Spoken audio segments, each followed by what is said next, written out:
स्वभावाय भावाय सर्वभावाय जीवों में शाश्वत शीशा में गायला भावा सभी से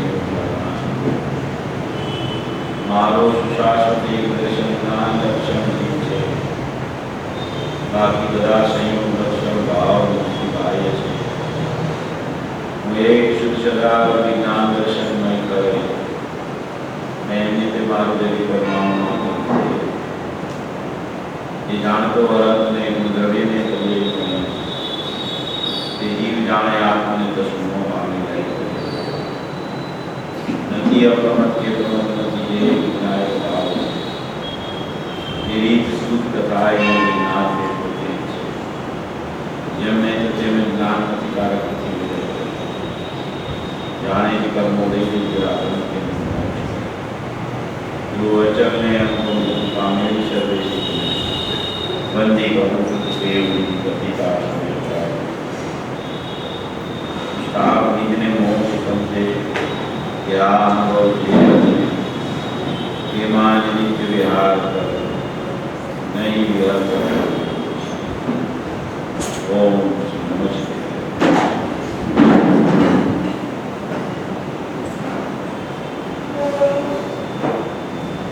आचार्य भगवान श्री गुरुदेव द्वारा रचित समय सारी परमागम છે कर्ता कर्म अधिकार पर हमारा पूज्य गुरुदेव श्रीના પ્રવચનમાં 69 થી 51 વર્ષ સુધીનો 142 ગાથાના પ્રવચન પછીના 142 ગાથા પછીના 23 કળશ છે એના સાર રૂપે આખું પ્રવચન નૈતિક પક્ષ વિકલ્પો કેવી રીતે છૂટી જાય એનું આખું પ્રવચન પૂરી ગુરુદેવ શ્રીનું આ 23 કળશ ઉપર 23 કળશને સંક્ષિપ્તમાં કેવી રીતે એનું વર્ણન છે એને પૂજ્ય ગુરુદેવ શ્રીએ સિદ્ધ કર્યા. આપણે તો આ 4 દિવસથી આ વિષય ચાલે છે. વિષય ઘણો અગત્યનો અને ગંભીર છે, સૂક્ષ્મ પણ છે, પણ પોતાની પ્રજ્ઞાના ગુણરૂપી જ્ઞાનથી એને સહજતાથી સમજી શકાય.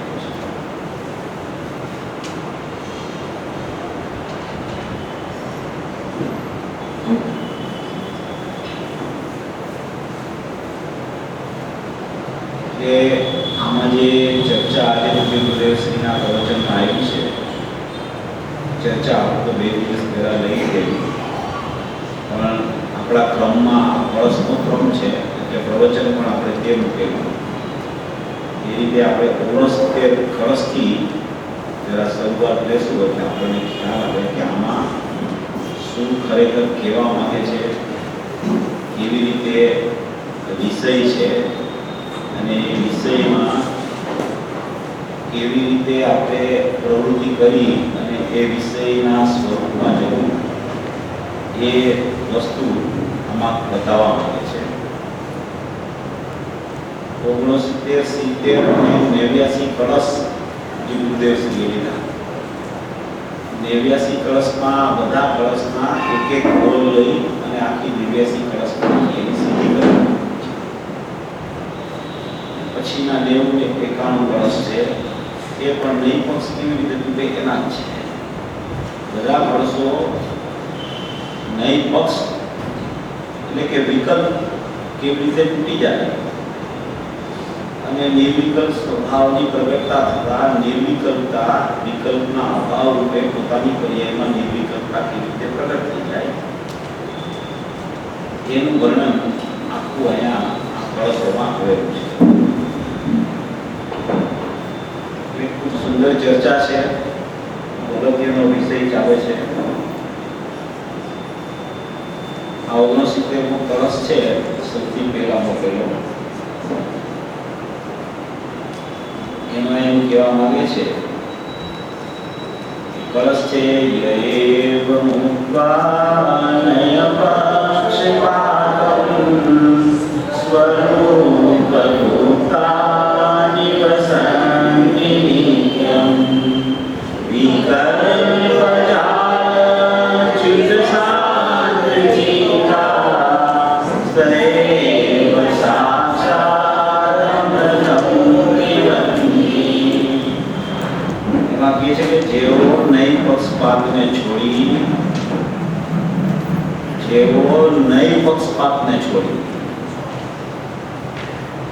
નઈનો કોઈ પક્ષપાત રહેતો હોય, કોઈ જગ્યાએ નઈને જ પક્ષ કહેવામાં, કોઈ જગ્યાએ નઈને જ વિકલ્પ કહેવામાં, એટલે કે નઈનો પક્ષ એટલે કે પક્ષરૂપી વિકલ્પ છોડાવવા માટે જે નઈ પક્ષપાતને છોડી વાસ્તવિક નયો તો જ્ઞાનીને હોય છે, અજ્ઞાનીને તો ખરેખર નયો હોતી નથી.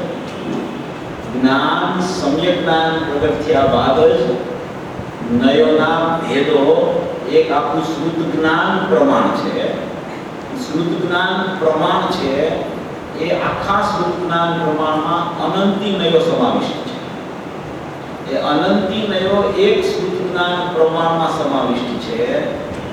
એમાંથી જ્યારે જ્ઞાનીને સમ્યક જ્ઞાન રૂપી પોતાનું સ્વરૂપ પ્રગટ થાય છે ત્યારે એ સમ્યક જ્ઞાનમાં બે નયોના ભેદ પડે છે વિકલ્પાત્મક. એક નિશ્ચય નહીં અને એક વ્યવહાર. એવા બે ભેદ જ્ઞાનીને પડે છે નયોના. અજ્ઞાની પાસે ખરેખર નહીં નથી હોતું, છતાંય અજ્ઞાનીને સમજાવવા માટે જ્ઞાનીઓ નયોના પ્રયોગથી પણ વર્ણન કરતા હોય છે. જો ભાઈ તારો આત્મા છે એ વ્યવહારને અશુદ્ધ છે અને એ જ તારો આત્મા નિશ્ચયને જો શુદ્ધ છે એમ એને સમજાવી નયોનું જ્ઞાન કરાવી અને નયમાં ઉભો રાખી અને પછી નયનો એને પક્ષ બોલતો હોય તો એ નય પક્ષ છોડાવવા માટેની વિધિ આપે.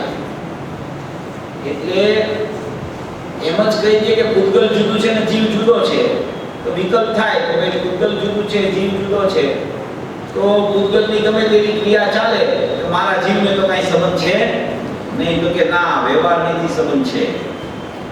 સંબંધ નથી એમ નથી, વ્યવહાર નહીં સંબંધને એકદમ બતાવતો જાય છે અને નિશ્ચય નહીં સંબંધનો નિષેધક છે. આવી બે નહીં અજ્ઞાનીને પણ એવી બે નહીં દ્વારા સમજાવવાનો વ્યવહાર છે. તો અહીંયા કહે છે કે જે નય પક્ષને છોડી, નય પક્ષપાતને છોડી પોતાના સ્વરૂપમાં મુક્ત થઈને સદા રહે છે, નયનો પક્ષપાત છોડી દે અને પોતાના સ્વરૂપમાં મુક્ત થઈને સદા રહે, તેવો જ જેમનું ચિત્ત વિકલ્પ જાળથી રહિત શાંત થયું છે એવા થયા થતા સાક્ષાત અમૃતને પીવે છે. એટલે કહે છે કે જ્યાં સુધી કોઈ પણ નયોનો પક્ષપાત ચાલે, ભાવાર્થ છે કે ત્યાં સુધી ચિત્તનો ક્ષોભ મટતો નથી, ત્યાં સુધી વિકલ્પોની હારમાળા ચાલુ રહે છે, ત્યાં સુધી પક્ષપાત હોય ત્યાં સુધી વિકલ્પ ચાલુ રહે. અને એ પક્ષપાત એટલે નયોના પક્ષપાત. આ નહીં આવો છું, આ નહીં આવો છું, આ નહીં આવો છું, આ નહીં આવો છું. કોઈ એમ કેવું કરતા જ છું, કોઈ એમ કે હું કરતા જ છું. કે વ્યવહારને એ કરતા છે અને નિશ્ચયને એ અકર્તા છે. પણ એવો પક્ષ પણ જ્યાં સુધી રહે છે ત્યાં સુધી એને વિકલ્પ કહેવામાં આવે છે. એટલે જ્યાં સુધી કંઈ પણ પક્ષપાત રહે છે ત્યાં સુધી ચિત્તનો ક્ષોભ મટતો નથી. અને જ્યારે સર્વનયનો પક્ષપાત છૂટી જાય ત્યારે વિતરાગ દશા થઈ અને સ્વરૂપની શ્રદ્ધા નિર્વિકલ્પ થઈ જાય છે. જ્યાં સર્વનયનો પક્ષપાત છૂટે ત્યાં વિતરાગ દશા થઈને સ્વરૂપની શ્રદ્ધા નિર્વિકલ્પ થાય છે. પહેલામાં પહેલા પ્રથમ તો નિર્વિકલ્પ શ્રદ્ધા થાય છે. શ્રદ્ધાની સાથે અનંત ગુણો નિર્વિકલ્પ થાય છે. પ્રથમ શ્રદ્ધાથી શરૂઆત થાય છે કારણ કે શ્રદ્ધા પહેલે ધડાકે 100% સમ્યક થઈ જાય છે. પ્રતીતિ જ્યારે આવે છે નયનનો પક્ષપાત ચૂકીને, ત્યારે 100% શ્રદ્ધા સમ્યક થઈ જાય છે. એટલે કે હવે એની શ્રદ્ધામાં ક્યાંય પર મારું, પર્યાય મારી, રાગ મારો એવું શ્રદ્ધા એને કદી વર્તતું નથી. માત્ર એને જ્ઞાયક દેવ હું છું એવું સતતપણે જાગૃત સ્વરૂપે વ્યક્તા કરે છે. એને એમ કહેવાય કે સ્વરૂપની શ્રદ્ધા નિર્વિકલ્પ થાય છે. વિતરાગ દશા થઈ અને સ્વરૂપની શ્રદ્ધા નિર્વિકલ્પ થાય છે, અને સ્વરૂપમાં પ્રવૃત્તિ થાય છે અને અતિન્દ્રિય સુખ અનુભવાય છે. એટલે કે આનંદ પણ આવે છે, પ્રવૃત્તિ થાય છે એટલે સ્વસંવેદન પણ થાય છે, અને શ્રદ્ધા પ્રતીતિ રૂપે નિર્વિકલ્પ થાય છે. પ્રતીતિ, એની પ્રવૃત્તિ અને એની લીનતા, એ ત્રણેય વસ્તુ એક સમયમાં એક સાથે એને જ્યારે નયનના પક્ષપાત છૂટે છે અને જ્યારે અભેદનું અવલંબન લઈ અને જ્ઞાયક ભાવ તે હું એવું ખરેખર વાસ્તવિક પરિણમન થાય છે. પક્ષરૂપી વિકલ્પ ચાલતો હોય ત્યારે તો નિર્વિકલ્પ તત્વ તે હું, અકર્તા સ્વભાવી તે હું, અભેદ તે હું, નિર્મોહી તે હું, અકર્તા તે હું, જીવ તે હું, એવો વિકલ્પ ચાલતો હોય કે એ વિકલ્પ કર્તા તે હું નહીં, મોહી તે હું નહીં, મૂઢ તે હું નહીં, ભેદરૂપ તે હું નહીં, શાંત તે હું નહીં, એવા વિકલ્પોને છોડવા માટે અભેદ, એક, નિત્ય, સૂક્ષ્મ એવા વિકલ્પો એની પર્યાયમાં ચાલ્યા કરે. એક વિકલ્પને તોડવા બીજો વિકલ્પ ઉભો થાય, એટલે કે વ્યવહારનો વિકલ્પ તોડવા નિશ્ચયનો વિકલ્પ ઉભો કરે. પણ એ બે વિકલ્પો ક્યારે તૂટે, એ બે વિકલ્પો પણ ચાલે ત્યાં સુધી વિકલ્પ નહીં પક્ષ છે. પણ એ વિકલ્પ ક્યારે તૂટે કે સર્વ નયનનો પક્ષપાત છૂટી જાય. પક્ષપાત એટલે વિકલ્પ. વિકલ્પ એટલે કે કોઈ પણ પ્રકારનો પક્ષ રહે, કાં અશુદ્ધતાનો પક્ષ રહે, કાં પર્યાયમાં અશુદ્ધતા છે એને કેમ ટાળવી, એને કેમ ટાળવી, એને કેમ ટાળવી, તો શુદ્ધતા છે એનું સ્વરૂપ એને ભૂલી જાય. આ તો શુદ્ધતા, હું શુદ્ધ છું, અખંડ છું, એક છું, નિર્વિકલ્પ છું, અનાદિ અનંત છું, સૂક્ષ્મ તત્વ છું, નિત્ય નિરાવરણ છું, એવું જો એને વલણ ચાલવા માંડે તો એને એ પક્ષ થાય. હજી નિર્વિકલ્પતા નથી થતી એમાં. પેલા ઓલા પક્ષને ગૌણ કરીને આ પક્ષને ઉભો કર્યો છે, પણ હજી એને નિર્વિકલ્પ દશા એમાં આવતી નથી. નિર્વિકલ્પ દશા ક્યારે આવે કે ખરેખર એની જે પર્યાય છે એ જ્ઞાનમાં જ્યારે એનું જ્ઞાયક ભાવનું નિત્ય સ્મરણ ચાલ્યા કરે, અને એ સ્મરણ ચાલતા ચાલતા ચાલતા ચાલતા એવો કોઈ ભાવ પ્રગટ થઈ જાય કે વાસ્તવમાં હું આ જ છું. એવી જ્યારે એને પ્રતીતિ આવે, એવું જ્યારે એને શુદ્ધ સ્વભાવમાં અહમ થઈ જાય, એ અહમ થાય, એવું પરિણામ શુદ્ધ થાય, ત્યારે જ ખરેખર સર્વ નયનનો પક્ષપાત મટ્યો એમ કહેવામાં આવે. એટલે આમાં કહે છે કે સર્વ નયનનો પક્ષપાત મટી જાય ત્યારે જ ખરેખર વિતરાગ દશા થઈને સ્વરૂપની શ્રદ્ધા નિર્વિકલ્પ થાય છે, સ્વરૂપમાં પ્રવૃત્તિ થાય છે અને અતિન્દ્રિય સુખ અનુભવાય છે. આમાં આ ગુરુદેવ 70 વર્ષ લીધો, પણ પછી 70 વર્ષથી આજે જે ચાલુ કર્યું હતું, એ 70મા વર્ષમાં ઘણી સુંદર વાત આવે છે. એટલે પૂજ્ય ગુરુદેવ સુધી 1 વર્ષ લીધો હતો, એનો ભાવાર્થ છે ને, ભાવાર્થ એમાં બહુ મૂળ વાત છે. પરસમાં છે ને ભાવાર્થ છે. પરસ છે જીવ કર્મથી બંધાયેલો છે એવો એક નયનો પક્ષ છે, અને જીવ કર્મથી બંધાયેલો નથી એવો બીજા નયનો પક્ષ છે. આમ જીવ સ્વરૂપ જીવ વિશે બે નયનના બે પક્ષપાત છે. જે તત્વવેદી વસ્તુ સ્વરૂપનો જાણનાર પક્ષપાત રહી છે તેને નિરંતર ચિત્ત સ્વરૂપ જીવ ચિત્ત સ્વરૂપ જ છે, અર્થાત તેને ચિત્ત સ્વરૂપ જેવો ચિત્ત સ્વરૂપ જીવ જેવો છે તેવો નિરંતર અનુભવાય છે. જો આ પરસ છે ને મૂળ શ્લોકાર્થ, એ શ્લોકાર્થમાં બે વસ્તુનું નિરૂપણ કરવામાં આવે છે. આપણે હમણાં પરમ દિવસે આપણે વિષય લીધો હતો કે આગમનું પ્રમાણ, અધ્યાત્મનું પ્રમાણ, આગમના પ્રમાણમાં આગમનો નિશ્ચય અને આગમનો વ્યવહાર, અધ્યાત્મના પ્રમાણમાં અધ્યાત્મનો નિશ્ચય અને અધ્યાત્મનો વ્યવહાર, એવી બે વાત આપણે કીધી, બધાને યાદ હશે. કે આ વિષય યાદ ચાલે છે એટલે યાદ તો રહી જાય છે, ભૂલાઈ જાય એવું નથી. ભૂલાઈ ગયું ફરીથી યાદ. આ એમ કહેવા માંગે છે એમાં અહીંયા જો આ કળશ છે ને એમાં પહેલામાં પહેલું જે વાક્ય છે ને જીવ કર્મથી બંધાયેલો છે એવો એક નહીંનો પક્ષ છે. આ આગમના વ્યવહારની ચર્ચા છે. આગમના વ્યવહારની ચર્ચા છે. આ અજ્ઞાનીની ચર્ચા છે. જીવ કર્મથી બંધાયેલો નથી એવો એક બીજા નહીંનો પક્ષ છે. તો આ આગમના નિશ્ચયના પક્ષમાં આવ્યો છે. આગમનો નિશ્ચય એટલે ત્રિકાળી દ્રવ્ય. આગમનો વ્યવહાર એટલે મોરાગ દ્વેષના પરિણામ. કર્તૃત્વ પર્યાયમાં જીવ કર્મથી બંધાયેલો છે તો એ પર્યાયને જોતા જીવની સાથે કર્મનું બંધન લાગુ પડે છે એટલે એને આગમનો વ્યવહાર કહેવામાં આવે. મોરાગ દ્વેષવાળી પર્યાય અશુદ્ધ પર્યાય એ આગમનો વ્યવહાર છે અને શુદ્ધતા રૂપી દ્રવ્ય એ આગમનો નિશ્ચય છે. તો આમાં એમ કહે છે કે જીવ કર્મથી બંધાયેલો છે એવો એક નહીંનો પક્ષ છે. તો એ શું થયું? એ આગમનો વ્યવહાર કે છે. પછી કહે છે જીવ કર્મથી બંધાયેલો નથી એવો બીજા નહીંનો પક્ષ છે. તો કે ત્રિકાળી દ્રવ્ય છે એને કોઈ દિવસ કર્મનું બંધન હોતું નથી.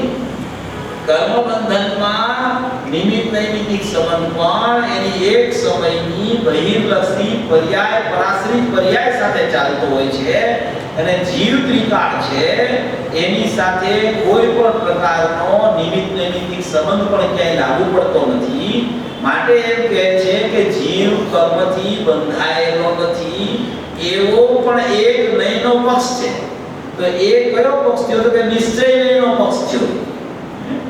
ત્રિકાળી દ્રવ્ય છે એ કર્મથી બંધાયેલું નથી. તો એ ત્રિકાળી દ્રવ્યને જોવામાં આવે તો એ આગમનો નિશ્ચય છે. એમ આગમનો નિશ્ચય અને આગમનો વ્યવહાર આ બે અજ્ઞાનીને લાગુ પડે છે. એ અજ્ઞાનીને લાગુ પડે છે એટલે અહીંયા જીવ કર્મથી બંધાયેલો છે એવો એક નહીંનો પક્ષ છે અને જીવ કર્મથી બંધાયેલો નથી એવો બીજા નહીંનો પક્ષ છે. આમ ચિત્ત સ્વરૂપ જીવ વિશે, ચિત્ત સ્વરૂપ જીવ એટલે જ્ઞાન સ્વરૂપ જીવ, ચિત્ત એટલે જ્ઞાન. આમ જ્ઞાન સ્વરૂપ જીવ વિશે બે નયોના બે પક્ષપાત છે. જીવ જ્ઞાન સ્વરૂપ છે પણ જ્ઞાન સ્વરૂપ જીવને નયથી જ્યાં સુધી જોવે છે કે નિશ્ચયને એ શુદ્ધ છે, વ્યવહારને એ અશુદ્ધ છે, નિશ્ચયને એ અબંધ છે અને વ્યવહારને એ બંધાયેલો છે. એમ જ્ઞાન સ્વરૂપ જીવને જ્ઞાન સ્વરૂપ ન જોતા નય દ્વારા એનું જે વિવેચન ચાલુ થાય છે તો વિકલ્પની ઉત્પત્તિ થાય છે. નયો સ્વરૂપનો નિર્ણય કરાવવા માટે જરૂરી છે પણ સ્વરૂપના અનુભવ કરવા માટે નયો જ્યાં સુધી ઊભી રહે છે ત્યાં સુધી અનુભવ થતો નથી. આંગણા સુધી નહીં લઈ આવે છે જીવને. જીવના આંગણા સુધી નિશ્ચય નહીંના પક્ષમાં પણ જીવ આવી જાય તો એને જીવનું આંગણા સુધી લઈ આવવા સુધીનો વ્યવહાર એમાં લાગુ પડે છે. પણ આંગણાથી અંદર આવવું હોય જીવમાં તો નયો છૂટી જાય, વિકલ્પ છૂટી જાય ત્યારે જ્ઞાન ભેદ થાય છે. એટલે જીવ પોતે જ્ઞાન સ્વરૂપ છે અને વિકલ્પો જે ચાલે છે ચાહે નિશ્ચય નહીંના વિકલ્પો દ્રવ્ય સંયુક્તા વાળા ચાહે પર્યાય નહીંના વિકલ્પો વ્યવહાર નહીં ચાલતા હોય પણ એ વિકલ્પો જે ચાલે છે એ વિકલ્પોમાં ક્યાંય ચિત્ત સ્વરૂપ જીવ નથી. વિકલ્પ ચાલે છે ત્યાં સુધી કોઈ ને કોઈ એને પક્ષ રૂપી વ્યવહાર વિકલ્પ ચાલ્યા કરે છે.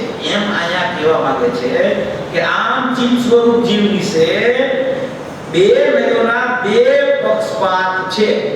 અહીંયા સુધી આગમનું પ્રમાણ નિરૂપણ કરવામાં આવ્યું છે. આગમનું પ્રમાણ છે એમાં આગમનો નિશ્ચય પણ ત્રિકાળી દ્રવ્ય બતાવે છે અને આગમનો વ્યવહાર પણ અહીંયા બતાવવાનો ઉદ્યમ આચાર્ય ભગવાને અમૃતચંદ્ર આચાર્ય દેવે કરેલો છે. હવે વાત ફરે છે આ બધા એક એક કળશમાં આગમનો નિશ્ચય, આગમનો વ્યવહાર, અધ્યાત્મનો નિશ્ચય અને અધ્યાત્મનો વ્યવહાર. આગમનો નિશ્ચય વ્યવહારને સાથે જોવો એટલે આગમનું પ્રમાણ, અધ્યાત્મના નિશ્ચય વ્યવહારને સાથે જોવો એટલે અધ્યાત્મનું પ્રમાણ. એ બધી વસ્તુ આ દરેક કળશમાં સમાયેલી છે. એટલે જો આ બે વાત છે, આગમનું પ્રમાણ, એમાં આગમનો નિશ્ચય અને આગમનો વ્યવહાર, એક અધ્યાત્મ પ્રમાણ, એમાં અધ્યાત્મનો નિશ્ચય અને અધ્યાત્મનો વ્યવહાર, એ બે વસ્તુ બરાબર જો જ્ઞાનમાં એકદમ ટકોત્કીર્ણ થઈ જાય તો કોઈ પણ શાસ્ત્રના કથનો હોય, કોઈ પણ કથન આવે શાસ્ત્ર, તો એને ખ્યાલ આવી જાય કે અહીંયા શું કહેવા માંગે છે. મોક્ષ માર્ગ પ્રકાશકમાં આવે કે જીવ શુદ્ધ પર્યાયનો પિંડ છે. શું કહે? જીવ શુદ્ધ પર્યાયનો પિંડ છે. તો એ શું છે? ત્રિકારી દ્રવ્ય છે, એ પ્રમાણ છે, એ વ્યવહાર છે, અને શું કહેવું છે? તો કે શુદ્ધ પર્યાયનો પિંડ તું કહેતો અને કોઈ પ્રમાણ થી, પ્રમાણ એટલે વ્યવહાર થી, અને ત્યાં ને ત્યાં જ તું એને શુદ્ધ પર્યાયનો પિંડ કીધો, એમાં ત્યાં ને ત્યાં એને તું ગુણરૂપી ગુણી જો, ગુણરૂપી ગુણી છે. શુદ્ધ પર્યાયનો પિંડ ઈ કાઢી નાખ અને ગુણરૂપી ગુણી છે એમ ત્યાં ને ત્યાં તું જો તો એ દ્રષ્ટિનો વિષય છે. બે વાત એક કથનમાં સમાયેલી છે. જે ગુરુદેવ શ્રીના મોક્ષ માર્ગ પ્રકાશકના કિરણો એવું પુસ્તક છે, એમાં આ વાત છે. જેને જોવાની ભાવના હોય જોઈ લે.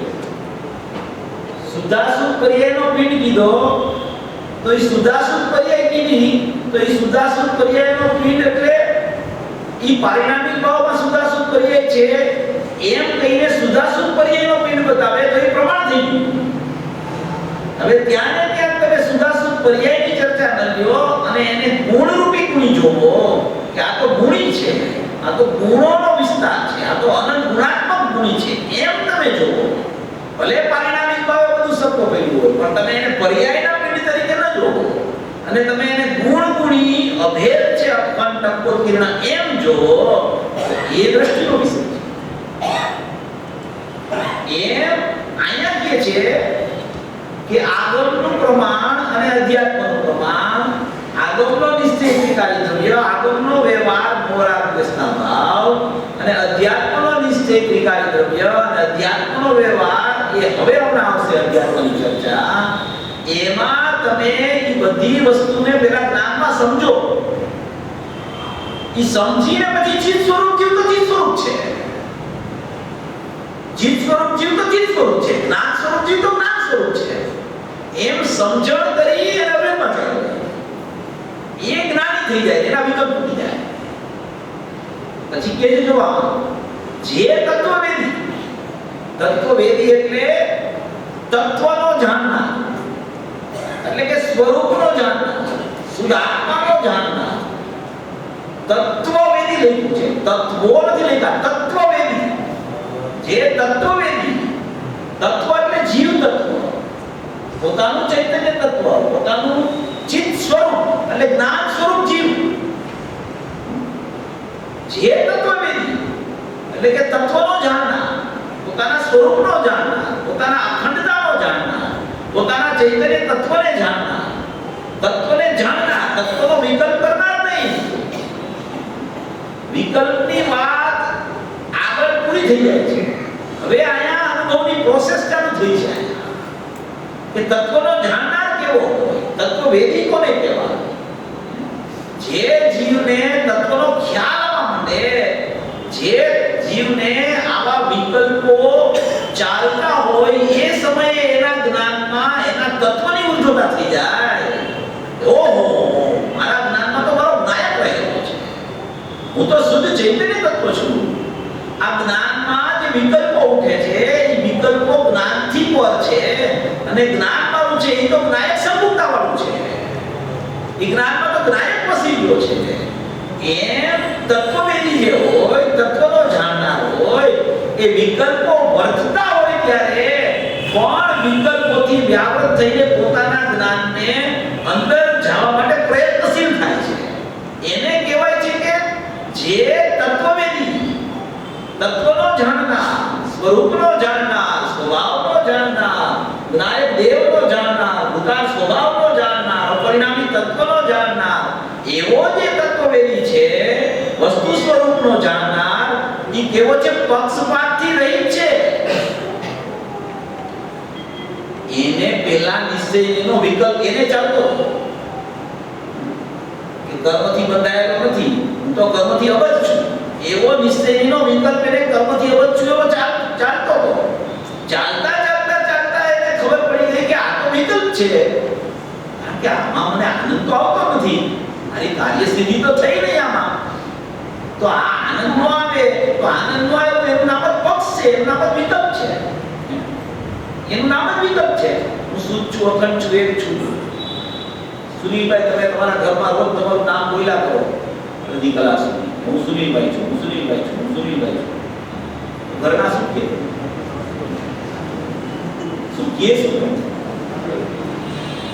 એ મોપાટ માટે છે ગાય. હું નાયક છું, હું શુદ્ધ છું, વેદ છું, અખંડ છું, નિત્ય નિરાવરણ છું, શાશ્વત છું, ધ્રુવ છું. અરે ભાઈ, પણ તું એવો છો તો બોલસ શું કામ? પણ સ્વરૂપમાં ચાલ્યો છે ને, એનું બોલવાનું કામ નથી એમાં કાંઈ છે. જે તત્વવેદી હોય છે, જે સ્વરૂપનો જાણનાર હોય છે, એવા વિકલ્પ નથી કરતો. એ સ્વરૂપમાં ચાલ્યો જાય છે. અને જે ખરેખર સ્વરૂપનો જાણનાર નથી, એ વિકલ્પમાં સંતોષાઈ જાય છે. વિકલ્પમાં સંતોષાઈ જાય છે.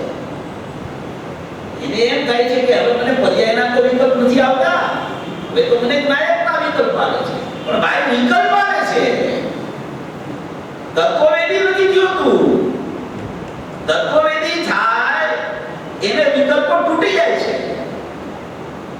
વિકલ્પનું સ્મરણ છૂટી જાય છે. અરે તત્વવેદી થાય ત્યારે પેલા વિકલ્પનું સ્મરણ છે ને, એ કોણ થઈ જાય છે? મન મરવા પડી ગયું એવું લાગે છે. મન હોવા છતાં મન સન્મુખતા નથી. મન હોવા છતાં જ્ઞાન નાયકની સન્મુખ વળવા માટે પ્રયત્નશીલ થઈ ગયું છે. મનના વિકલ્પો ચાલુ છે, એ સમયે જ્ઞાન મળી જાય છે નાયક તરફ. એનો પ્રયત્ન ત્યાં જ પડવાનો રહે છે. એનો પ્રયત્ન એને ખ્યાલ આવી જાય છે કે આ વિકલ્પ કાંઈ કાર્યકારી થતા નથી, કારણ કે વિકલ્પ સાથે જે જ્ઞાન ચાલે છે એનાથી કોઈ જુદું જ્ઞાન કામ કરે છે નાયકને અનુભવવા માટે. એવું કોઈ જ્ઞાન છે એની પાસે. જો આમાં કળશ ટીકામાં છે, તમને બતાવો. કળશ ટીકાકાર છે ને, એ અનુભવના રસિયા પુરુષ. એનો ચાલુ ત્યાંથી થાય છે. ભાવાર્થ છે કે શુદ્ધ સ્વરૂપનો અનુભવ થતા, એની વાત શુદ્ધ સ્વરૂપના અનુભવથી થાય. કોઈ પણ કળશ ખોલો ને, શુદ્ધ સ્વરૂપનો અનુભવ થતા અનુભવના રસાસ્વાદી પુરુષ. એટલો એને ચૈતન્ય રસ અંદરથી આવતો હશે. આમ આવ્યું ને, સમતા રસ રૂપી એક જ સ્વરૂપ, સમતા રસ રૂપી, સમરસ સમતા રસ રૂપી જેનો ભાવ થઈ ગયો છે. એવી કોઈ આ કળશ ટીકાકારની અપૂર્વથી અપૂર્વતા છે. એટલે વિકલ્પ ચાલે છે તો વિકલ્પમાં જે નિરપક્ષના વિકલ્પમાં જ્ઞાન રોકાય છે, એનાથી કોઈ એક જુદું જ્ઞાન છે એ અંદર કામ કરે છે. નાયકની સન્મુખતા કરવા માટે એવું કોઈ જુદું જ્ઞાન કામ કરે છે. એવી કોઈ અપૂર્વ વસ્તુ પોતાની પાસે પડી છે, પોતાની પાસે એવી વસ્તુ પડી છે. જો આમાં છે, આ કળશ ટીકાનો 93 નંબરનો કળશ છે. 93 નંબરના કળશમાં કળશ ટીકાકાર લીધું છે. સમયસારમાં તો છે બધું 93 નંબરનો કળશ, કારણ કે આ 144 ગાથા પછીના કળશો છે. આપણી 144 ગાથા કાઢશે ને પછી પણ આ કળશ ચાલે. પણ આ જે તત્વવેદી સ્વરૂપનો જાણનાર, એ તો જ્ઞાનીની ચર્ચા. હવે અજ્ઞાની કેવો છે તો કે એને નયોના વિકલ્પ ચાલુ છે. તો એ વિકલ્પ ચાલુ છે, એ વિકલ્પ તૂટે અને તત્વવેદી સ્વરૂપનો જાણનાર થાય, એની વચ્ચે પ્રોસેસ શું છે? એની કોઈ પ્રોસેસ હોવી જોઈએ ને. સીધો તો એકદમ અનુભવ નથી થતો, એને પ્રયોગ ચાલતો હોય છે. પાછો ઓલો વિકલ્પ ચાલુ થાય છે, પાછું આ સ્મરણ ચાલુ થાય છે, પાછો ઓલો વિકલ્પ થાય છે, પાછું આ સ્મરણ ચાલુ થાય છે. એમ વિકલ્પ ચાલે છે, સ્મરણ ચાલ્યા કરે છે, વિકલ્પ ચાલે છે, સ્મરણ ચાલ્યા છે. એમ સ્મરણ આગળ વધતું જાય છે, વિકલ્પ પાતળા પડવા માંડે છે. સ્મરણ જ્ઞાન એ બધી ઇન્દ્રિય જ્ઞાનનું કાર્ય છે, જ્ઞાનનું કાર્ય નથી ઈ કાર્ય. એમ આમાં કે છે આ કળશની તાકાત બે ભાગલા પાડે છે. જો આમાં કળશ છે ને એમાં કે છે જે શુદ્ધ સ્વરૂપ આત્મા પોતાના શુદ્ધ સ્વરૂપે પરિણમે છે, જે રીતે પરિણમે છે તે કહે છે દ્રવ્યાર્થિક પર્યાર્થિક એવા જે અનેક વિકલ્પો તેમનો પક્ષપાત કર્યા વિના ત્રણેય કાળ એકરૂપ છે એવી નિર્વિકલ્પ શુદ્ધ ચૈતન્ય વસ્તુ તે રૂપ જે રીતે શુદ્ધ સ્વરૂપ છે તે રીતે પરિણામ તો થવો. આ તો જ્ઞાની થઈ ગયો એની વાત. હવે એમ કે છે કે ભાવાધામ છે કે પરસ્તિકાનું એક ધ્યાન રાખવું, ભાવાધામ છે કે આવે ને તો થોભી જવું. આમાં કઈ હમણાં છે ને રહસ્યવાળી વાત આવશે. એની શૈલી છે કે જે ભાવાધામ છે કે જેટલા નહીં છે તેટલા શ્રુત જ્ઞાન છે. શ્રુત જ્ઞાન પરોક્ષ છે અને અનુભવ કેવો છે? પ્રત્યક્ષ છે. શ્રુત જ્ઞાન પરોક્ષ છે, જેટલા નહીં છે એટલા શ્રુત જ્ઞાન છે. શ્રુત જ્ઞાન પરોક્ષ છે અને શ્રુત જ્ઞાન પરોક્ષ છે અને અનુભવ પ્રત્યક્ષ છે. તેથી જો બોલવા તેથી શ્રુત જ્ઞાન વિના જે જ્ઞાન છે, શ્રુત જ્ઞાન વિનાનું જે જ્ઞાન છે તે પ્રત્યક્ષ અનુભવે છે. શ્રુત જ્ઞાનના વિકલ્પો ચાલે છે જે જ્ઞાનમાં, એ જ્ઞાનમાં અનુભવ નથી થતો. એ તો પરોક્ષ છે, એ વિકલ્પાત્મક છે. પણ શ્રુત જ્ઞાન વિના જે જ્ઞાન છે કે જે જ્ઞાનમાં આત્માનું સ્મરણ ચાલ્યા કરે છે, વિકલ્પ ચાલતો હોય શ્રુત જ્ઞાનમાં, સ્મરણ ચાલે છે જ્ઞાનમાં. એટલે મતિ શ્રુત અવધિ મન કરીએ કેવળ એ પાંચેય જ્ઞાનના વિશેષો ઉપાધિરૂપ છે અને જ્ઞાન છે એ માત્ર નિરુપાધિક છે. 140 નંબરનો કળશ છે. બધા આધાર આપું છું. 140 નંબરનો કળશ, એમાં પૂજ્ય ગુરુદેવશ્રીનું દિવાળી ઉપરનું પ્રવચન છે. એમાં એવો પ્રશ્ન ઉઠાયો શ્રોતાએ કે તમે મતિ શ્રુત અવધિ મન કરીએ કેવળ આ પાંચેય જ્ઞાનના ભેદને એમ કહો છો કે આ તો વિશેષ છે, આ ઉપાધિ રૂપ છે, એમ તમે કહીને બધુંય કાઢી નાખો છો. તો હવે રહ્યું શું જીવ પાસે? મતિ જ્ઞાન, શ્રુત જ્ઞાન, અવધિ જ્ઞાન, મન કરીએ જ્ઞાન, કેવળ જ્ઞાન, એ પાંચેય ભેદ તમે જ્ઞાનના છે એમ કહો છો કે એ પાંચેય ભેદ છે એ કાંઈ કાર્યકારી નથી, એ ઉપાધિ રૂપ છે. 140 વર્ષ ભરેલું છે. એ પાંચેય ભેદ કેવળ જ્ઞાન પણ નહીં લીધું, આની મતિ શ્રુત અવધિ મન કરીએ નહીં. ગુરુદેવ પ્રવચનમાં સાંભળ્યું, પાંચેય ઉપાધિ રૂપ છે. તો કે હવે અમારી પાસે રહ્યું ક્યું જ્ઞાન? તો ગુરુદેવને પ્રશ્ન થયો. તો ગુરુદેવે એમ જવાબ આપ્યો કે જ્ઞાન વગરનો તો કોઈ જીવ છે જ નહીં. તો કે એની પાસે કયું જ્ઞાન વધ્યું હવે? તો કે જ્ઞાનની પર્યાય, માત્ર જ્ઞાનની પર્યાય. એ મતિ જ્ઞાન નહીં, શ્રુત જ્ઞાન નહીં, અવધિ જ્ઞાન નહીં, મન પર્યાય જ્ઞાન નહીં, કેવળ જ્ઞાન નહીં, માત્ર જ્ઞાનની પર્યાય.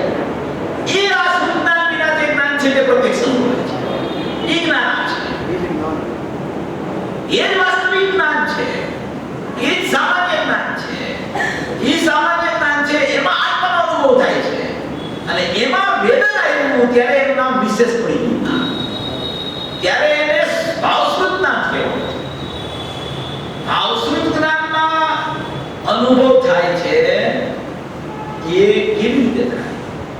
કોઈ એમ કે ભાઈ ભાવશ્રુત જ્ઞાનમાં શાસ્ત્રોમાં આવે, ગુરુદેવના પ્રવચનમાં તો પુષ્કળ આવે, ભાવશ્રુત જ્ઞાનમાં અનુભવ થાય, ભાવશ્રુત જ્ઞાનમાં અનુભવ થાય. તો હવે અજ્ઞાની જીવ પાસે ભાવશ્રુત જ્ઞાન તો છે નહીં, ઇન્દ્રિય જ્ઞાનમાં અનુભવ થતો નથી.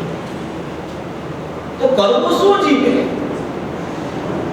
ભાવશ્રુત જ્ઞાન તો છે નહીં, ભાવશ્રુત જ્ઞાન તો અનુભવી પાસે હોય.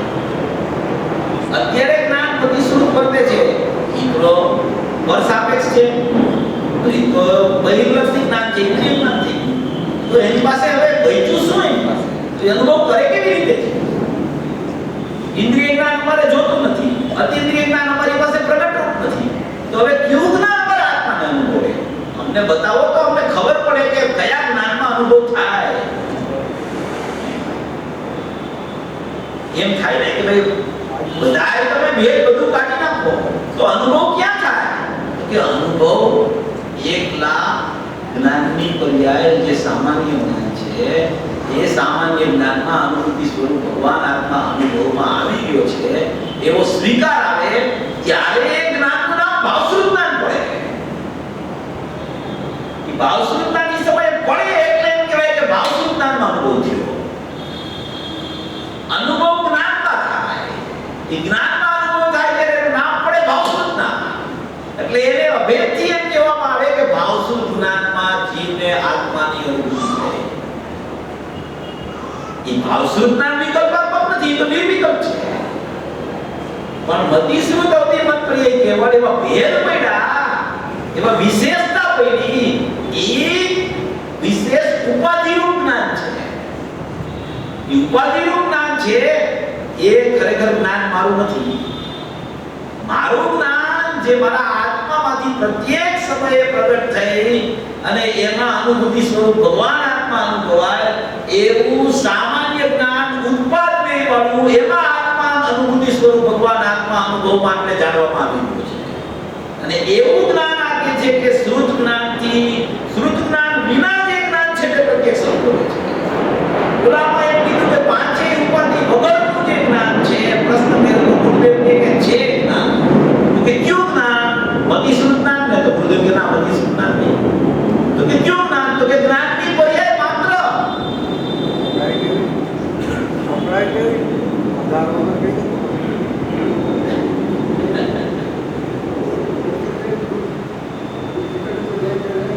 તો વિકારી ઉપર જાય ત્યારે થાય. ભાવસ્વરૂપ જ્ઞાન તો ત્યારે પ્રગટ થાય. પણ ભાવસ્વરૂપ જ્ઞાન પ્રગટ થતા પહેલા એવું કોઈ જ્ઞાન હોવું જોઈએ કે જે જ્ઞાન નિરુપાધિક હોય, ઉપાધિ વગરનું હોય, શ્રુતની ઉપાધિ અને લાયકી ન હોય. એવું જે જ્ઞાન છે એવા જ્ઞાનમાં એમ ખબર પડે કે ઓહો આ હું તો જ્ઞાન ભાવ છું. એ જ્ઞાનમાં સ્મરણ ચાલ્યા કરે છે. એ સ્મરણ જેમ આગળ વધતું જાય છે એમ વિકલ્પોની પરિપાટી તૂટતી જાય છે. એ વિકલ્પો ગૌણ થતા જાય છે, એ મંદ પડતા જાય છે અને આ જ્ઞાન આગળ વધતું જાય છે. જો આ બધું છે ને એક સમયમાં જ છે. પાછું એમાં તમે એમ કે આ સમય આ જ્ઞાન, આ સમય એમ નથી. એક જ સમય આ બધું ચાલે છે. જે સમયે ભાવસ્વરૂપ જ્ઞાન પ્રગટ થયું, જે સમયે જ્ઞાનની પર્યાય ઉત્પાદક છે, એ જ સમયે લયોનો વિકલ્પ છે. અને એ જ સમયે જ્ઞાનમાં સ્મરણની એક ધારા ચાલવા માંડે છે. અને એ સ્મરણની ધારા ચાલતા વિકલ્પો મન પડીને વિકલ્પો તૂટે છે ત્યારે આ ધારા જ્ઞાન સાથે અભેદ થાય છે. એને ભાવસ્વરૂપ જ્ઞાન કહેવામાં આવે છે. એટલે અહીંયા એમ કહે છે આ પરસ્તિકાકાર કે અનુભવ પ્રત્યક્ષ છે, તે શ્રુત જ્ઞાન પરોક્ષ છે. અનુભવ પ્રત્યક્ષ છે તો કે તેથી શ્રુત જ્ઞાન વિના, પરોક્ષ જ્ઞાન વિના જે જ્ઞાન છે એટલે કે સામાન્ય જ્ઞાન છે તે પ્રત્યક્ષ અનુભવે છે. ત્યારે એ અનુભવે છે ત્યારે એ જ્ઞાન વિશેષ થઈ જાય છે અને એ વિશેષ જીવનના ભાવસ્વરૂપ જ્ઞાન છે. એમ આનો મન છે. કળશો એવા સુંદર છે, 140 કળશમાં પણ એ વાત આવી છે.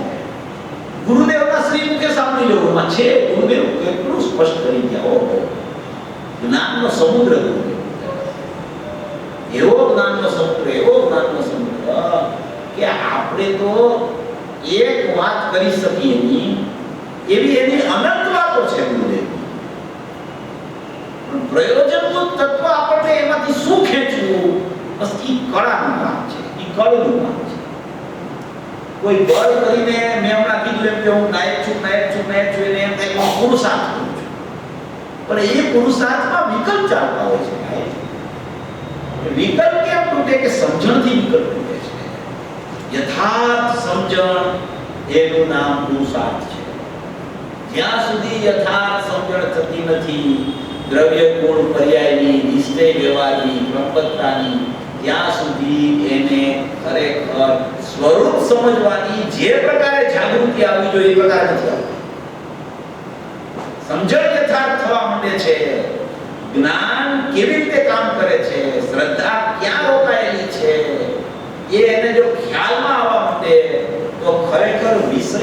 એકદમ એના માટે સરળ થઈ જાય છે, એકદમ સરળ થઈ જાય છે.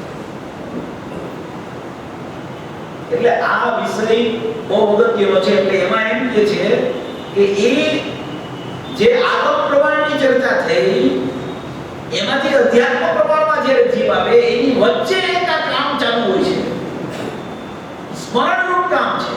સ્મરણ એને ચાલ્યા કરે જ્ઞાન આ વિકલ્પ છે એનાથી કંઈક જુદો પાડો નાયક છે અને એનાથી જુદું પાડું જ્ઞાન ત્યારે નાયકની સગુણતાપૂર્વક કામ કરી રહ્યું છે એવી એક ધારા ચાલે છે, અપૂર્વ ધારા, અપૂર્વ ધારા. શ્રીમદજીએ લખ્યું છે ધન્ય દિવસ આવો એવો આવ્યો એમાં એક જીવને અનુભવ પેલા એક અપૂર્વ ધારા ઉપડે છે, અપૂર્વ શુદ્ધ ધારા, અપૂર્વ ધારા ઉપડે છે. એવી ધારા ઉપડે છે, એવી ધારા ધસપસતી ઉપડે છે કે એને એમ પણ કહેવાય કે અપૂર્વ નિર્ણય આવ્યો, એને એમ પણ કહેવાય કે સવિકલ્પ સ્વસંવેદન આવવા માંડ્યું. એવી કોઈ ધારા ઉપડે છે, એ ધારા ઉપડે છે ને એ આગળનું પ્રમાણ ને અધ્યાત્મના પ્રમાણની વચ્ચેની ધારા ચાલતી હોય છે. અને એ ધારા આગળ વધતી જ્યાં સ્વરૂપને ભેટી પડે છે ત્યાં અધ્યાત્મનો નિશ્ચય જે હતો એને ભેટતા અધ્યાત્મનો વ્યવહાર પૂરો થઈ જાય છે. એ આમાં કહે છે કે જે તત્વવેદી એટલે કે વસ્તુ સ્વરૂપનો જાણનાર એ કેવો થઈ ગયો અધ્યાત્મના નિશ્ચયપૂર્વક અધ્યાત્મનો વ્યવહાર પ્રગટ્યો તો કે જે તત્વવેદી વસ્તુ સ્વરૂપનો જાણનાર પક્ષપાત રહિત છે, એટલે કે પક્ષપાત રહિત થઈ ગયો. બોલો પક્ષપાત ઉપર ચાલતો તો ઈ અજ્ઞાન દશાની ચર્ચા અત્યારે 4 મિનિટમાં પૂરી થઈ ત્યાં સુધી. અને જે તત્વવેદી ત્યાંથી જ્ઞાનીની ચર્ચા ચાલુ થઈ.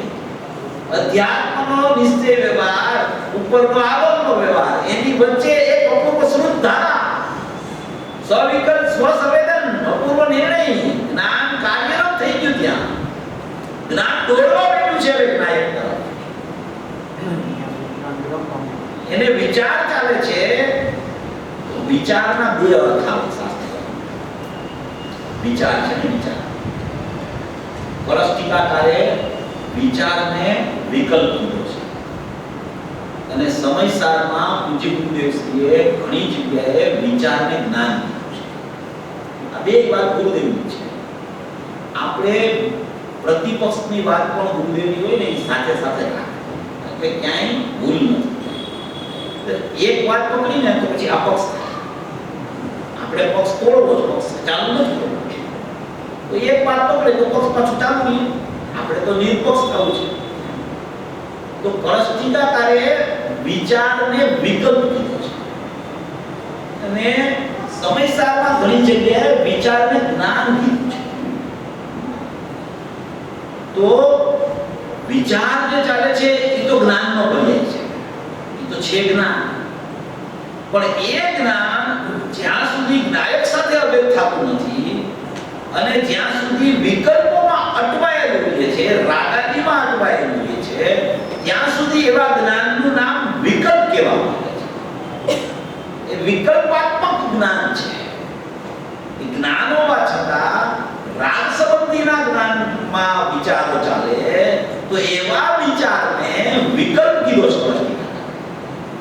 અને એવા વિચારના કાળે પણ એવું એક જ્ઞાનનું સ્વપ્રકાશકપણું જે જ્ઞાનમાં છે એ જ્ઞાનના સ્વપ્રકાશકપણામાં એની વિચારધારા ચાલ્યા છે. તો એ વિચારધારાને જ્ઞાન કીધું છે અને ઓલો વિચાર જે રાગવાળો છે એને વિકલ્પ કીધું છે. આ એક જ જ્ઞાનમાં બધું ચાલે છે. આ પક્ષ ચાલતો હોય ત્યારે જ્ઞાન કામ કરતું હોય છે. એ જ્ઞાન સ્મરણવાળું જ્ઞાન છે અને એ સ્મરણ આગળ વધે છે ત્યારે વિકલ્પોની પરિપાટી તૂટવાનો પ્રયાસ એને ચાલતો હોય છે. તો એ જ્ઞાનમાં રાગ સંબંધીનો જ્યાં સુધી વિચાર ચાલતો હોય ત્યાં સુધી એ જ્ઞાનનું નામ વિકલ્પ થઈ ગયું અને એ જ્ઞાનમાં જ્યાં નાયક સંબંધીનો વિચાર ચાલી અને વિચાર તૂટી જાય, વિચાર ચાલે ત્યાં સુધી એ જ્ઞાન નથી, ત્યાં સુધી વિકલ્પ છે. વિચાર છૂટી જાય ત્યારે જ્ઞાનનું પરિણામરૂપ જ્ઞાન પ્રગટ થાય. જ્યાં સુધી વિચાર ચાલે કે નાયક આવો છે, જ્ઞાન આવું છે, રાગ આવો છે, એ વિકલ્પ છે. જ્યાં સ્મરણ આગળ ચાલતું જ્ઞાયકને ભેટી પડે ત્યારે એનું નામ વાસ્તવિક જ્ઞાન હોય. ત્યારે એને સમ્યક જ્ઞાન કહેવાય, ત્યારે એને ભાવ સ્વરૂપ જ્ઞાન કહેવાય. એવી બધી વાતો ગુરુદેવ કેટલી બધી ખુલાસો કરી ગયા છે. એટલે અહીંયા કહે છે કે જે તત્વવેદી વસ્તુ સ્વરૂપનો જાણનાર પક્ષપાત રહિત છે તેને નિરંતર ચિત્ત સ્વરૂપ જીવ ચિત્ત સ્વરૂપ જ છે. પક્ષપાત રહિત જે પોતાના સ્વરૂપને જ્ઞાનમાં જાણવા માટે ઉદ્યમી થઈ અને જાણવા રૂપ નાયકને જાણવા રૂપ પરિણમી ગયો છે, એવું અભેદ એનું પરિણમન કથનથી તમે થાય છે. એક સર્વથા ભિન્ન છે અને એક કથનચિત ભિન્ન છે. સર્વથા ભિન્ન છે એ ત્રિકારી દ્રવ્યની ચર્ચા ચાલતી હોય, શુદ્ધ પરમ પારિણામિક ભાવથી જ્યારે તમે દ્રવ્યને જોતા હો કે જ્ઞાયક ભાવ તે હું છું, અનાદિ અનંત તત્વ મારું છે, ત્યારે એમાં કોઈ પણ પ્રકારની પર્યાયનો સદભાવ નથી, ઉત્પાદ વ્યય નથી. એમાં એ દ્રષ્ટિનો વિષય છે. વિશેષ જ્ઞાન એ નથી અને સામાન્ય જ્ઞાન ઉત્પાદન વાળું છે એ પણ એમાં નથી. પરમ પારિણામિક ભાવ લક્ષણ વાળા લક્ષના દ્રષ્ટિના વિષયમાં એને ખરેખર દ્રષ્ટિનો વિષય કહેવામાં આવે છે. અને એ જ સમયે તમે એના જ્ઞાનના ઉત્પાદથી જોવો, એને તમે જ્ઞાનના ઉત્પાદથી જોવો, જ્ઞાનને જ્ઞાનના ઉત્પાદથી જોવો, તો જ્ઞાને કોઈ દિવસ નાયકને છોડ્યો નથી. નાયકથી જોવો તો એમાં જે જ્ઞાને નાયકને છોડ્યો છે એ જ્ઞાન નથી એમાં. અને તમે જ્યારે જ્ઞાનથી જોવો છો તો એ જ્ઞાનમાં અનુભૂતિ સ્વરૂપ ભગવાન આત્મા અનુભવમાં આવી રહ્યું છે. પ્રત્યેક સમયે આ નાયક છે, આ જ્ઞાનમાં અનુભૂતિ સ્વરૂપ ભગવાન આત્મા અનુભવમાં આવી રહ્યું છે. ઉત્પાદ વે નાયક એવો છે, એમાં આ ઉત્પાદ વે નથી. પણ ઉત્પાદ એમ કહે છે કે હું તો ધ્રુવ છું, તેનું અનન્યપણું છૂટતું નથી. અને નાયકમાં એનું અન્યપણું રહેલું છે, એ પણ નાયક કોઈ દિવસ છોડતો નથી. એવી કોઈ વસ્તુની વ્યવસ્થા છે. એટલે આ કળનું કામ છે. સર્વથા ભિન્નની વાત આવે, સંચિત ભિન્નની વાત આવે, એમાં નિર્ણય કરવો જોઈએ કે આ ક્યાંથી કહેવામાં આવેલી વાત છે. દ્રષ્ટિના વિષયની ચર્ચા ચાલતી હોય ત્યારે પરિણમને યાદ જ ન કરાય.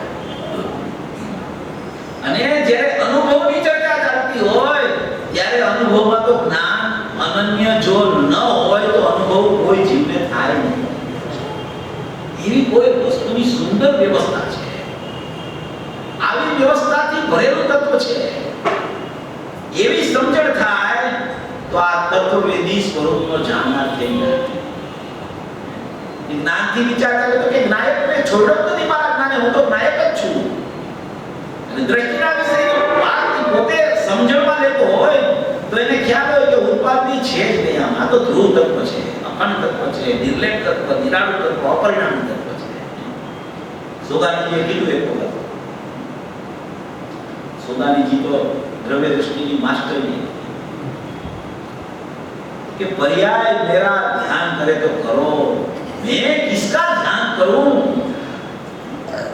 पर्याय मेरा ध्यान करे तो करो, मैं किसका ध्यान करूं? એટલે કે હું નાયક છું તો મારે કોઈ ધ્યાન નથી કરવાનું હતું.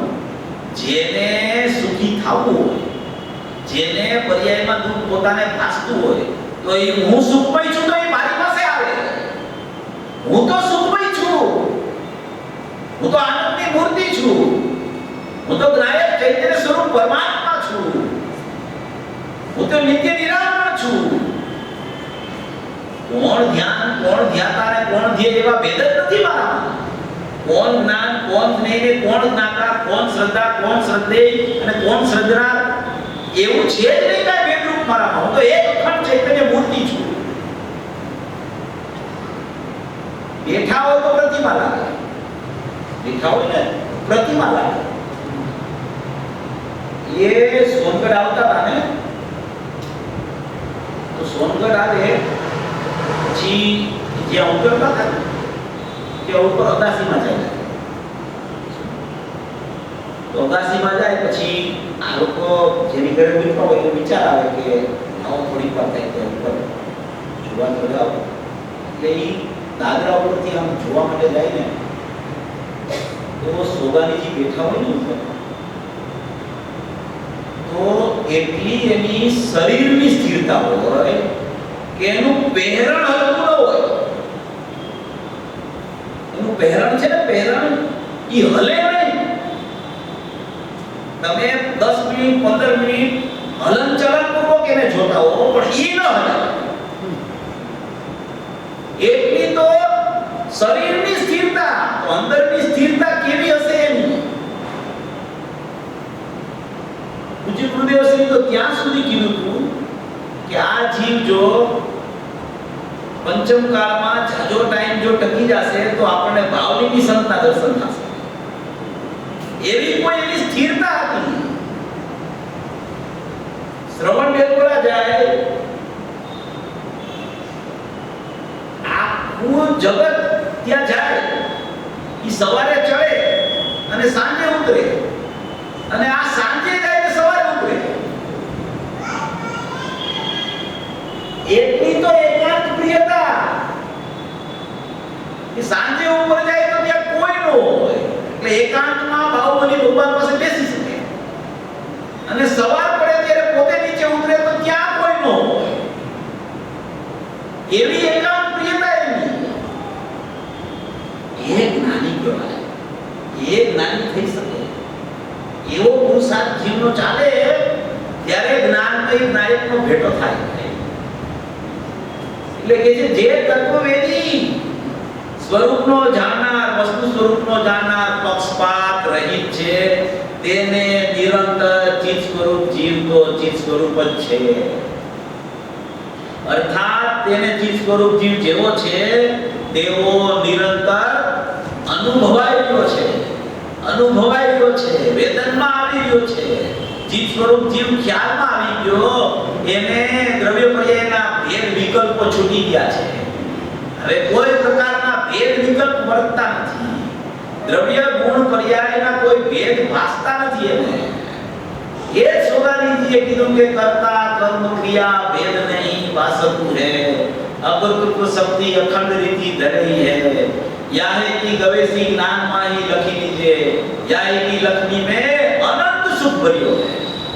એટલે કે જે કોણ કરતા, કોણ કર્મ અને કોણ ક્રિયા, અનુભવના કાળે એવો કોઈ ભેદ ભાસિત થતો નથી. અકૃત્વ શક્તિ એ અખંડપણે વર્તી રહી છે. એમ તું જાણજે કે કોઈ અનુભવના કાળે ભેદ હોતો નથી. કોણ દ્રવ્ય, કોણ ગુણ ને કોણ પર્યાય, તો શુદ્ધ આત્મ સત્ય છું. જ્ઞાનમય નાયક છું. ચિત્ત સ્વરૂપ જીવ તો ચિત્ત સ્વરૂપ છે. એને વિકલ્પ આવે કે ઈ પર્યાય ભેદ થઈ, ઈ દ્રવ્ય તો ધ્રુવ હતું, ઈ પર્યાય ભેદ થઈ, ત્યારે અનુભવ થયો, કથન ચિંતનને પહોંચ્યું, સર્વથા બિનને લક્ષમાં લીધો, ત્યારે કથન ચિંતનને પહોંચ્યું. એ બધા જ્ઞાનમાં સમજણના વિષયો છે. અનુભવના કાળે આવું કાંઈ નથી. ત્યાં માત્ર આત્મા છે. જેવો છે એવો આત્મા છે. એવી વસ્તુની સ્થિતિ છે. તો ટાઈમ થવા આવ્યો છે. આવા જરા જોઈ લઈએ આપણે. આવા પછી આ ગ્રંથમાં પ્રથમથી જ વ્યવહાર લઈને ગૌણ કરીને અને શુદ્ધ લઈને મુખ્ય કરીને કથન કરવામાં આવ્યું છે. એટલે કે સમયસારમાં વ્યવહાર લઈને ગૌણ પહેલેથી જ અમે કરાવતા આવ્યા છીએ. વ્યવહાર લઈ તો અન્યથા કથન કરે છે, એટલે વ્યવહાર નહીં બીજાના ભાવને બીજાનો કહે છે. ભાવ હોય પૂતગલનો અને એને કે જીવનો ભાવ. વ્યવહાર નહીંનું કામ જ અસત્ય કથન કરે એનું નામ વ્યવહાર નહીં. શું? અસત્ય કથન કરે એનું કામ જ અસત્ય કથન કરવાનું. એ જીવને જીવ કહી ન શકે, જીવને અકર્તા જોઈ ન શકે. એનો પોર્ટફોલિયો એવો છે કે ઈ ક્યારે સમ્યક પ્રકારનું કથન જ ન કરે, એને જ વ્યવહાર નહીં કહેવાય. આ કળશનિકાકાર છે ને, ઈ વ્યવહારને અસત્યાર્થ કે અભૂતાર્થ કેમ નથી. બધી શાસ્ત્રો કે વ્યવહાર એટલે જૂઠો. 108 વાર લખ્યું છે વ્યવહાર જૂઠો. વાંચો તમે મળશે 108 વ્યવહાર જૂઠો, વ્યવહાર જૂઠો, વ્યવહાર જૂઠો, વ્યવહાર જૂઠો. અસત્યાર્થ ને અભૂતાર્થ કે ને જરા ઢીલું પડી. આ તો કડક ભાષા. વ્યવહાર નહીં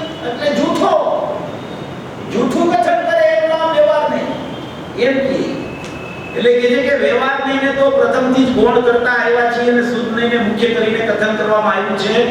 ચૈતન્યના પરિણામ પર નિમિત્તથી અનેક થાય છે તે સર્વને પહેલેથી જ આચાર્ય ગૌણ કરતા કહેતા આવ્યા છે. ચૈતન્યના પરિણામ એટલે એની પર્યાયમાં મોરા દ્વેષ પરના નિમિત્તે પરના લક્ષે કર્મના ઉદય થાય એને તો પ્રથમથી જ આચાર્ય ભગવાન ગૌણ કરતા આવ્યા છે. અને જીવને શુદ્ધ ચૈતન્ય માત્ર કહ્યો છે, જીવને શુદ્ધ ચૈતન્ય માત્ર કીધો છે અને પર નિમિત્ત થતા પોતાના પરિણામ એટલે કે પર્યાય એને અશુદ્ધતા કહી અને ગૌણ કરતા આવ્યા છે. અને જીવને શુદ્ધ ચૈતન્ય માત્ર કહ્યો છે. એ રીતે જીવ પદાર્થને શુદ્ધ નિત્ય અભેદ ચૈતન્ય માત્ર સ્થાપી અને હવે કહે છે કે આ શુદ્ધ નહીનો પણ પક્ષપાત વિકલ્પ કરશે તે પણ તે શુદ્ધ સ્વરૂપના સ્વાદને નહીં પામી શકે. વ્યવહાર નહીને તો ગૌણ કરતા આવ્યા છીએ અને શુદ્ધ સ્વરૂપ ચૈતન્ય માત્ર છે એને પણ અભેદ નિત્ય અને ચૈતન્ય માત્ર એવું સ્વરૂપ તો છે. એવું જ સ્વરૂપ છે આત્માનું. શુદ્ધ છે, નિત્ય છે, ચૈતન્ય માત્ર છે, સ્વરૂપ તો એવું જ છે પણ એવો વિકલ્પ છે ઈ એને બાધક કરવું છે. એટલે કે એવા સ્થાપીને કહે છે આ શુદ્ધ નહીનો પણ પક્ષપાત વિકલ્પ કરશે તે પણ તે શુદ્ધ સ્વરૂપના સ્વાદને નહીં પામે. અશુદ્ધ નહીની તો વાત જ સી પણ જો કોઈ શુદ્ધ નહીનો પણ પક્ષપાત કરશે તો પક્ષનો રાગ નહીં મટે, તેથી વિતરાગતા નહીં થાય. કોઈ પણ પક્ષમાં ઉભો રહીએ, વ્યવહાર નહીંના પક્ષ તો છોડાવતા આવ્યા છીએ પણ નિશ્ચય નહીંના પક્ષમાં અભેદ છું, એક છું, નિર્વિકલ્પ છું, શાશ્વત છું, ધ્રુવ છું, અખંડ છું એવા કોઈ પક્ષમાં વિકલ્પમાં તો ઉભો રહીશ તો પણ તને વિતરાગતા નહીં થાય. માટે પક્ષપાતને છોડી ચિન્માત્ર સ્વરૂપ વિશે લીન થઈ સમયસારને પ્રમાય છે. માટે શુદ્ધ નહીંને જાણીને તેનો પણ પક્ષપાત છોડી શુદ્ધ સ્વરૂપનો અનુભવ કરી સ્વરૂપ વિશે પ્રવૃત્તિ રૂપ ચારિત્ર પ્રાપ્ત કરી. એટલે આમાં શ્રદ્ધા, જ્ઞાન અને ચારિત્ર બધું લઈ છે. શુદ્ધ સ્વરૂપનો અનુભવ કરી સ્વરૂપ વિશે પ્રવૃત્તિ રૂપ ચારિત્ર કરી અને વિતરાગ દશા પ્રાપ્ત કરવી યોગ્ય છે. એટલે એમ કહે છે કે સર્વ પ્રકારના વિકલ્પોથી વ્યાવૃત થઈ પોતાનું શુદ્ધ સ્વરૂપ જેવું છે એવો પણ વિકલ્પ ન કરી અને એવું પરિણામ એના લક્ષ્ય કેમ થાય એને ખરેખર તત્વવેદી સ્વરૂપનો જાણનાર જ્ઞાતા સાક્ષાત થયો એમ કહેવામાં આવે. જ્ઞાતા તો હતો દ્રવ્ય અપેક્ષાએ પણ સાક્ષાત જ્ઞાતા પર્યાયમાં થયો ત્યારે એમ કહેવાય કે આ તત્વવેદી થયો, સ્વરૂપનો જાણનાર થયો. આને સુધારવાનો અનુભવ પ્રતીતિપૂર્વક કરી અને લીનતા કરી એમ કહેવામાં આવે. આવું સ્વરૂપ સમજી જાણી અને સર્વભવી જીવો મોક્ષ માર્ગમાં પ્રયાણ કરે એવી મંગળ